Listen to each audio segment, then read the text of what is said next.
How are volcanoes formed, and what kinds of changes do they cause? Where are volcanoes found?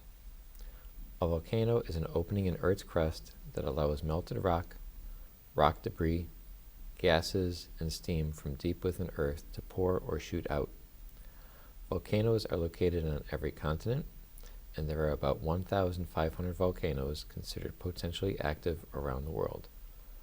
They are usually found in lines along or near coastlines of continents.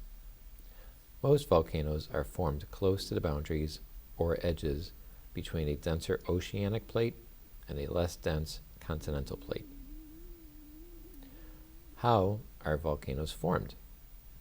Oceanic plates are made up of bedrock with a thin layer of water-soaked sediments on the surface. When a denser oceanic plate collides with the less dense oceanic plate, the oceanic plate moves under the continental plate and into the mantle below Earth's crust. The heat of the mantle causes the bedrock and sediment to melt while the water boils. The melted rock or magma, along with the trapped steam, push upward near the edge of the continental plate and make their way through large openings in Earth's crust. These openings, or volcanoes, are very deep and extend from the surface through the continental plate and to the mantle. Over many years, the cooled, solidified earth materials that are pushed through the openings in the crust build up and become cone-shaped volcanoes. What kinds of changes do volcanoes cause to the surface of Earth? Volcanoes cause changes to the surface of Earth either through destructive processes or constructive processes. Destructive means to cause damage or break down, while constructive means to build up. Destructive processes break down land and rocks and scatter these materials. When you picture a volcano, you probably picture lava, ash, and gas exploding out of Earth. When volcanoes erupt in explosive ways, they can blow the top off a mountain and scatter rocks, soil, and other earth materials over a large area. An example of this was the 1980 eruption of Mount St. Helens in Washington. Beginning in March of 1980, a series of earthquakes over a 2-month period of time was evidence that the volcano was once again active.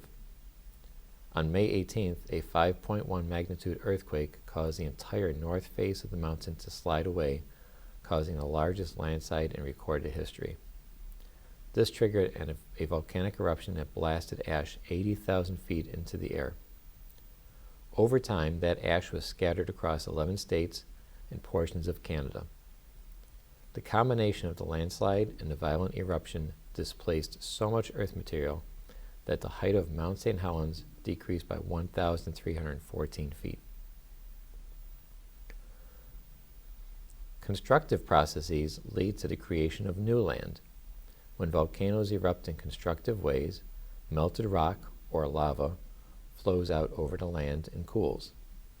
This creates new earth material. Over time, the volcano can increase in height and eventually become a mountain. An example of this type of constructive process is seen happening over an 8-year period of time with the volcanic eruption at Mount Nishi-no-shima. Nishi-no-shima was a volcanic island located almost 600 miles southeast of Tokyo, Japan. It is one of many islands located near Japan. The picture above shows satellite images of Nishi-no-shima from September 2013 through August 2021. Only a small part of the western side of the island remains unburied. Smoke can be seen coming from the volcano in several of the images.